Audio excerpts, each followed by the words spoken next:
ನಮ್ಮ ರಾಜ್ಯದ ಮುಖ್ಯಮಂತ್ರಿಗಳು ತಮಿಳುನಾಡಿನ ವಾಟರ್ ಮ್ಯಾನ್ ಕೆಲಸ ಮಾಡಬಾರದು ಎಂದು ಮಾಜಿ ಸಚಿವ ಸಿ.ಟಿ. ರವಿ ಹೇಳಿದರು.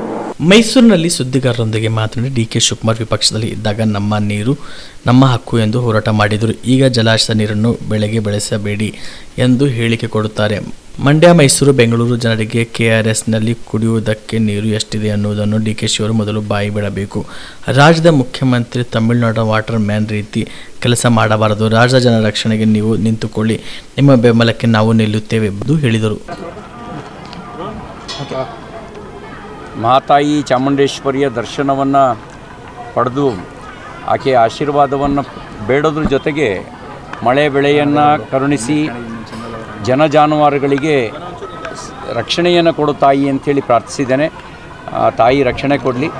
ಯಾವಾಗಲೂ ತಾಯಿ ಚಾಮುಂಡೇಶ್ವರಿ ದುಷ್ಟರಿಗೆ ಶಿಕ್ಷೆ ಕೊಟ್ಟು ಶಿಷ್ಟರ ರಕ್ಷಣೆ ಮಾಡುವಂಥ ಪರಂಪರೆಗೆ ಅನುಗುಣವಾಗಿ ಒಳಗೆ ದೇಶದೊಳಗಿರುವಂಥ ದುಷ್ಟ ಮನಸ್ಸುಗಳನ್ನು ನಾಶ ಮಾಡಲಿ, ದುಷ್ಟ ಬುದ್ಧಿಯನ್ನು ನಾಶ ಮಾಡಲಿ, ದೇಶದ ಹೊರಗಿರ್ತಕ್ಕಂಥ ರಾಷ್ಟ್ರ ವಿರೋಧಿಗಳಿಗೆ ಅವರಿಗೆ ನಾಶವನ್ನು ಮಾಡಿ ರಾಷ್ಟ್ರಕ್ಕೆ ರಕ್ಷಣೆ ಕೊಡಲಿ ಅಂತ ತಾಯಿಯಲ್ಲಿ ಪ್ರಾರ್ಥಿಸ್ತೇನೆ.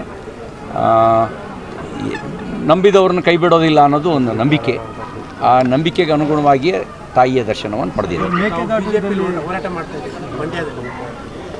ನಮ್ಮ ಮುಖ್ಯಮಂತ್ರಿಗಳು ವಿಪಕ್ಷದಲ್ಲಿದ್ದಾಗ ನಮ್ಮ ನೀರು ನಮ್ಮ ಹಕ್ಕು ಅಂತ ಹೋರಾಟ ಮಾಡಿದರು.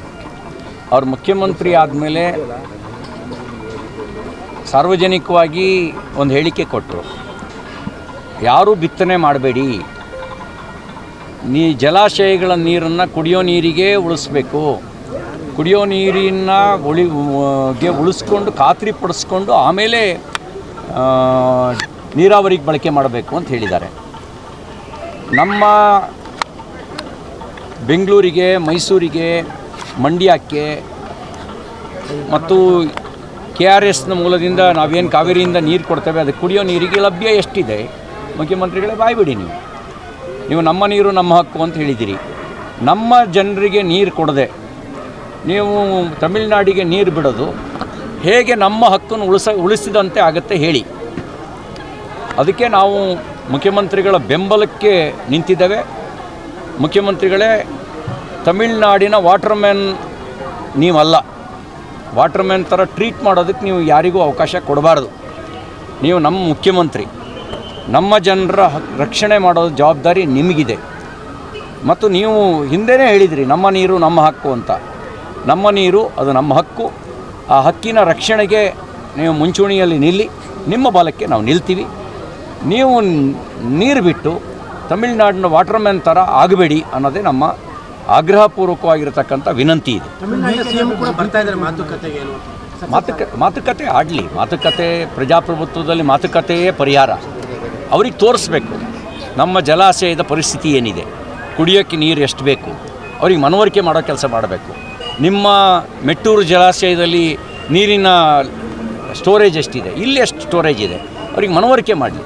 ಮನವರಿಕೆ ಮಾಡಿಕೊಡುವ ಜವಾಬ್ದಾರಿ ಇವ್ರದ್ದೇ ಇದೆ. ಮತ್ತು ಹೇಗಿದ್ದರೂ ಎರಡೂ ಪಕ್ಷಗಳು ಮಿತ್ರ ಪಕ್ಷಗಳು ಪರಸ್ಪರ ಮಿತ್ರನಿಗೆ ಮನವರಿಕೆ ಮಾಡೋಕ್ಕಾಗದೇ ಇದ್ದರೆ ಇನ್ಯಾರಿಗೆ ನೀವು ಮನವರಿಕೆ ಮಾಡ್ತೀರಿ?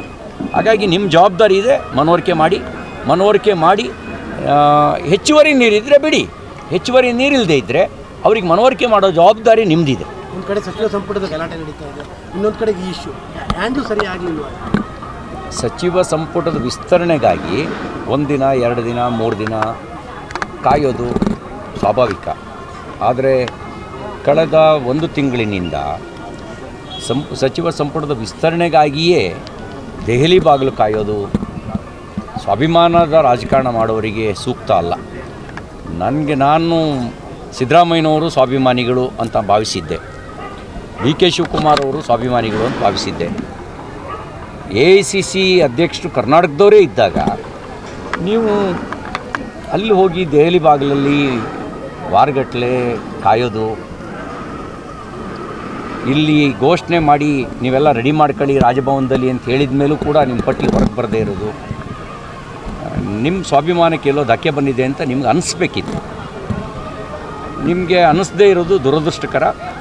ನೀವು ಒಂದು ರೀತಿ ಜೀತದಾಳಗಳ ರೀತಿ ಅಂತ ಅವ್ರು ಭಾವಿಸ್ಬಿಟ್ಟಿದ್ದಾರೆ ನಿಮ್ಮ ಹೈಕಮಾಂಡ್ನ ಫ್ಯಾಮಿಲಿ. ನೀವು ಹಾಗೆ ನಡ್ಕೊಳ್ತಾ ಇದ್ದೀರಿ. ನಿಮ್ಮ ಸ್ವಾಭಿಮಾನದ ಪ್ರಕಟೀಕರಣ ಮಾಡಿ. ರಾಜಕಾರಣದಲ್ಲಿ ಅಧಿಕಾರ ಶಾಶ್ವತ ಅಲ್ಲ ಅಂತ ನೀವೇ ಹೇಳ್ತಿದ್ರಿ. ನೀವೇನು ನಿರ್ಣಯ ತೆಗೆದುಕೊಳ್ತೀರಿ ಅದು ಜನಮಾನಸದ ಮೇಲೆ ಪರಿಣಾಮ ಬೀರುತ್ತೆ. ಈಗ ಅಲ್ಲಿ ಹೋಗಿ ಜೀತದಾಳಗಳ ರೀತಿ ಕಾದರು ಅಂಥೇಳಿ ಇತಿಹಾಸ ನಿಮ್ಮನ್ನು ಗುರುತಿಸ್ಬಾರ್ದು. ಸ್ವಾಭಿಮಾನದ ರಾಜಕಾರಣ ಮಾಡಿದ್ರು, ಸಡ್ಡು ಹೊಡೆದ್ರು ಅನ್ನೋ ರೀತಿಯಲ್ಲಿ ನೀವಿರಬೇಕು. ಅದಕ್ಕೆ ನಾನು ಹೇಳ್ತೀನಿ, ನೀವು ನೀರು ಬಿಡಲ್ಲ ಅಂತ ಬಂಗಾರಪ್ಪನ ಥರ ಸಡ್ಡು ಹೊಡೀರಿ, ನಾವು ನಿಮ್ಮ ಜೀತದಾಳಗಳಲ್ಲ ಅಂತ ಹೈಕಮಾಂಡಿಗೆ ಸಡ್ಡು ಹೊಡೀರಿ. ಆ ಸಡ್ಡು ಹೊಡೆದು ಕರ್ನಾಟಕದ ಸ್ವಾಭಿಮಾನವನ್ನು ಉಳಿಸಿ. ಸರ್, ರಾಜ್ಯದಲ್ಲೂ ಸಹ ಹೋರಾಟದ ವಿಚಾರದಲ್ಲಿ ಅಡ್ಜಸ್ಟ್ಮೆಂಟ್ ಆಗ್ತಾ ಇದೆ. ನೀವು ಹೊಡೆದಂಗೆ ಮಾಡೋದು ಹತ್ತಂಗೆ ಮಾಡ್ತೀನಿ ಅಂತೇಳಿ ಜನ ಮಾತಾಡ್ತಾ ಇರೋದು. ವಿಪಕ್ಷಗಳು ಸಮರ್ಪಕವಾಗಿ ಕೆಲಸ ಮಾಡ್ತಿಲ್ಲ, ತಡೆಯೋಕ್ಕೆ ವಿಫಲ ಆಗ್ತಾ ಇದೆ ಅಂತ.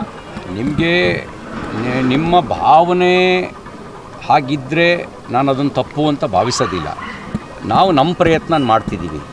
ಬಂಡತನ ಮೊಂಡುತನಕ್ಕೆ ಪರಿಹಾರ ಇಲ್ಲ. ಈಗ ಕೆಲವರು ಸಾರ್ವಜನಿಕವಾಗಿರುವಂಥ ಸೂಕ್ಷ್ಮತೆಯ ಅರಿವಿಲ್ಲದೆ ನಾನು ನಡೆದಿದ್ದೆ ಅನ್ನುವಂಥ ಬಂಡತನದಿಂದ ವರ್ತನೆ ಮಾಡಿದ್ರೆ ಏನು ಮಾಡೋಕ್ಕಾಗತ್ತೆ? ನಾವು ನಮ್ಮ ಸಾಮರ್ಥ್ಯಕ್ಕೆ ಅನುಗುಣವಾಗಿ ನಾವು ಹೋರಾಟ ಮಾಡ್ತಾಯಿದ್ದೀವಿ. ಇನ್ನೂ ತೀವ್ರವಾಗಿ ಹೋರಾಟ ಮಾಡಬೇಕು ಅನ್ನುವಂಥ ನಿಮ್ಮ ಭಾವನೆಯನ್ನು ನಾವು ಗಂಭೀರವಾಗಿ ಪರಿಗಣಿಸ್ತೀವಿ. ಬಂಡತನದ ಬಗ್ಗೆ ನಿಮ್ಮ ಪಕ್ಷದವರೇ ಸಾಥ್ ಕೊಡ್ತಾ ಇದ್ದಾರೆ ಅಂತ ಅಡ್ಜಸ್ಟ್ಮೆಂಟ್ ಅಂದ್ರೆ ಅದೇ ಮಾತಾಡ್ತಾ ಇರೋದು ಚರ್ಚೆ ಜನರಲ್ಲಿ.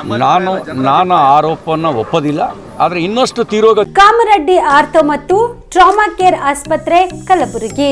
Doctor S B. ಕಾಮರೆಡ್ಡಿ ಹಾಗೂ ಡಾಕ್ಟರ್ ಪ್ರತಿಮಾ ಎಸ್. ಕಾಮರೆಡ್ಡಿ ಸಾರಥ್ಯದಲ್ಲಿ ಕಳೆದ 11 ವರ್ಷಗಳಿಂದ ಸಾವಿರಾರು ರೋಗಿಗಳಿಗೆ ದಿನದ 24 ಗಂಟೆ ತುರ್ತು ಸೇವೆ ನೀಡಿದ ಶ್ರೇಯಸ್ಸು. ಆರ್ಥೋ ಚಿಕಿತ್ಸೆಗೆ ನುರಿತ ವೈದ್ಯರ ತಂಡ, neuro surgery, joint replacement surgery, interventional pain clinic, plastic surgery, facial maxillo surgery, ದಿನದ 24 ಗಂಟೆ ಲ್ಯಾಬ್ ಸೌಲಭ್ಯ, ದಿನದ 24 ಗಂಟೆ ಮೆಡಿಕಲ್ ಸೌಲಭ್ಯ, ಡಿಜಿಟಲ್ ಎಕ್ಸ್ರೇ, ದಿನದ 24 ಗಂಟೆ ಬ್ಲಡ್ ಬ್ಯಾಂಕ್ ಸರ್ವಿಸ್, ದಿನದ 24 ಗಂಟೆ ಆಂಬ್ಯುಲೆನ್ಸ್ ಸೌಲಭ್ಯ. ಹೆಚ್ಚಿನ ಮಾಹಿತಿಗಾಗಿ ಸಂಪರ್ಕಿಸಿ ಸರ್ಕಾರಿ ಐಟಿಐ ಕಾಲೇಜು ಮುಂಭಾಗ, ಕಾಮರೆಡ್ಡಿ ಆರ್ಥೋ ಮತ್ತು ಟ್ರಾಮಾ ಕೇರ್ ಆಸ್ಪತ್ರೆ ಕಲಬುರಗಿ. Phone number 08472256163. ಕಲಬುರಗಿಯ ಮಣ್ಣೂರು ಮಲ್ಟಿ ಸ್ಪೆಷಾಲಿಟಿ ಆಸ್ಪತ್ರೆ ಕಲ್ಯಾಣ ಕರ್ನಾಟಕ ಭಾಗದ ಪ್ರಸಿದ್ಧ ಆಸ್ಪತ್ರೆಗಳಲ್ಲಿ ಒಂದಾಗಿದೆ. ಡಾಕ್ಟರ್ ಫಾರೂಕ್ ಮಣ್ಣೂರು ಸಾರಥ್ಯದಲ್ಲಿ ಅತ್ಯಂತ ಅನುಭವಿ ವೈದ್ಯರಿಂದ ಉತ್ತಮ ಚಿಕಿತ್ಸೆ ನೀಡಲಾಗುತ್ತಿದೆ.